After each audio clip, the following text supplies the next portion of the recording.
কিছু কিছু মানুষকে বোঝানোর ক্ষমতা আমাদের নেই, তাই নিজে থেকে দূরে সরে যাওয়াটাই বুদ্ধিমানের কাজ।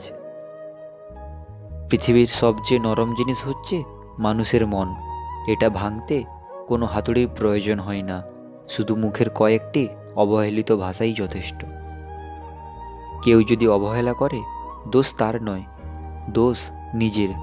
কারণ তুমি তার কাছ থেকে বেশি আশা করে ফেলেছো। যদি তুমি গরিব হও, তোমার নিজের আত্মীয়রাও তোমায় দেখে এড়িয়ে যাবে। আর যদি তুমি ধনী হও, তাহলে তোমার দূর সম্পর্কের আত্মীয়রাও রোজ দুবেলা করে তোমার খোঁজ নেবে। সময় থাকতে প্রিয় মানুষটিকে মূল্য দিও, হারিয়ে গেলে কেঁদে কি লাভ।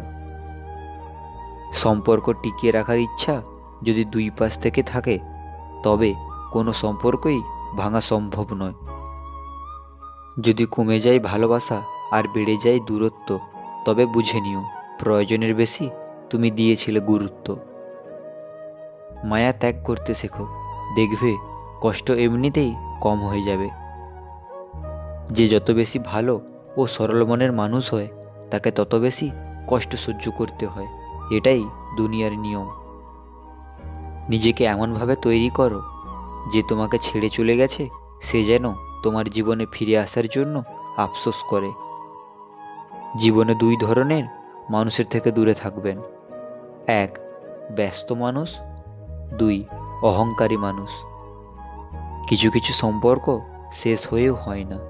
একজন হয়তো অনেক বদলে যায়, কিন্তু অন্যজন সেই সম্পর্কের বোঝাটা বয়ে বেড়ায় সারা জীবন। কাউকে মরার জন্য বিষের প্রয়োজন হয় না, প্রিয়জনের থেকে ছোট ছোট অবহেলাগুলোই যথেষ্ট। গুরুত্বটা তাকেই দিও যে তোমার মূল্য বোঝে। প্রিয় মানুষের সাথে কথা না বলে থাকাটা সত্যি খুব কষ্টের। ধৈর্য মানুষকে উন্নত করে, আর রাগ মানুষকে ধ্বংস করে। অনুভূতি, ভালোবাসা, মায়া এগুলো যত কম প্রকাশ করবেন, মানুষ আঘাত করার সুযোগ তত কম পাবে।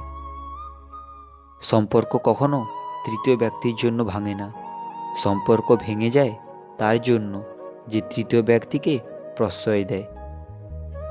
তো বন্ধুরা, ভিডিওটি ভালো লাগলে কমেন্ট করে বলো কেমন হয়েছে, আর লাইক এবং শেয়ার করে দাও, তোমাদের লাইক খুব জরুরি। আর এরকম ভিডিও পেতে চ্যানেলটি সাবস্ক্রাইব করে দিও। তো ভিডিওটি দেখার জন্য ধন্যবাদ। ভালো থাকবেন, সুস্থ থাকবেন।